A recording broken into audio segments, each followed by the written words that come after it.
Hoje a gente vai mergulhar a fundo numa história contada por Jesus, que, olha, parece simples, mas carrega uma lição bem profunda e às vezes até um pouco desconfortável sobre o perdão. É uma daquelas parábolas que funcionam como um espelho, sabe? Forçando a gente a encarar umas verdades sobre nós mesmos. Vamos lá. E tudo começa com essa pergunta, que no fundo todo mundo já se fez um dia. Qual é o limite do perdão? A gente sempre busca uma regrinha, né? Um manual para lidar com algo que é tão complexo. Queremos saber até onde temos que ir, onde é que a gente pode finalmente dizer chega. Então, a nossa jornada vai seguir 5 passos. A gente começa com essa pergunta universal, mergulha numa dívida chocante, acompanha uma reviravolta na história, analisa o problema central e, por fim, tenta entender a grande lição por trás de tudo isso. E a resposta de Jesus é simplesmente radical. 70 vezes 7. Isso não é para a gente pegar a calculadora, é para a gente parar de contar. E para essa ideia tão abstrata ficar mais clara, ele nos joga para dentro de uma história. Pronto, o cenário está montado. Temos um rei, autoridade máxima, e seus servos, que eram tipo os administradores dos bens dele. Chegou o dia da prestação de contas.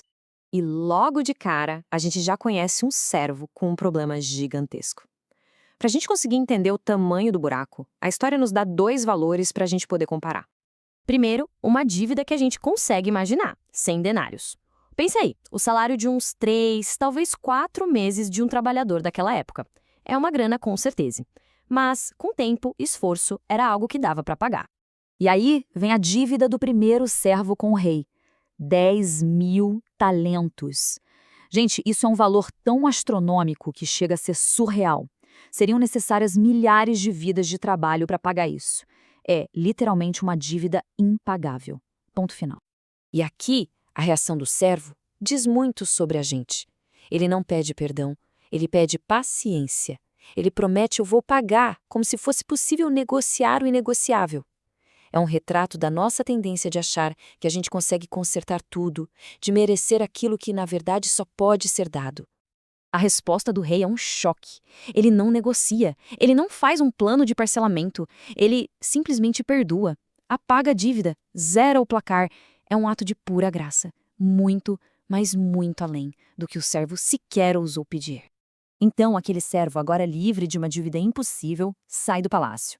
E é nesse exato momento que a história dá uma virada sombria e bem desconfortável.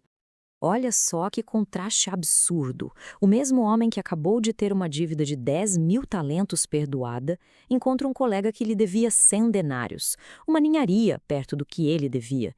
E em vez de mostrar a mesma compaixão, ele agarra o cara, o sufoca e o joga na prisão. E aí vem a pergunta crucial. Por quê? Como é que alguém que recebeu um presente tão incrível pode agir com essa crueldade toda? É aqui que a parábola nos convida a analisar o que acontece quando o perdão é recebido, mas não é internalizado. A gente pode chamar isso de perdão não transformador. É a ideia de aceitar um benefício, mas sem deixar que a essência desse ato de misericórdia mude quem a pessoa é e como ela trata os outros. A análise sugere que, lá no fundo, o servo talvez nunca tenha acreditado de verdade naquele perdão. A dívida era tão absurda que o cancelamento parecia irreal. Então, ele continuou a viver com medo, e não com a liberdade da graça. E quem vive com medo não consegue amar, só tenta controlar. Essa metáfora é perfeita para descrever o problema. A amargura e a falta de perdão do servo não afetaram em nada o rei, só envenenaram a ele mesmo e o levaram a cometer um ato terrível que, no fim das contas, selou o próprio destino dele. Mas a história não acaba com a crueldade do servo, não. Os outros servos viram o que aconteceu, ficaram indignados e contaram tudo para o rei. E o ato final da parábola revela sua lição mais importante. A pergunta do rei ecoa com uma força tremenda. Ela redefine o perdão. Ele deixa de ser um evento isolado que acontece para nós e passa a ser o começo de um novo jeito de viver através de nós. Receber misericórdia nos torna responsáveis por ela. Então, o ponto crucial é esse fluxo. Tudo começa com o recebimento de algo que a gente não merece. Continua com uma mudança interna, uma transformação do coração.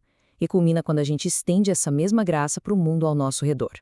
A lição final é muito clara. A graça que a gente recebe não é uma licença para agir como bem entender. Pelo contrário, é uma força poderosa que tem o propósito de nos refazer, de nos transformar em pessoas mais compassivas, mais misericordiosas, mais parecidas com aquele que nos perdoou primeiro. E no final das contas, a parábola vira mesmo um espelho. Ela deixa de ser uma história sobre um servo distante e passa a nos confrontar diretamente. Onde é que nós estamos nessa história? Em que momento recebemos uma graça imensa só para logo depois negar uma pequena gentileza a outra pessoa? A história termina aqui, mas a reflexão, essa está só começando.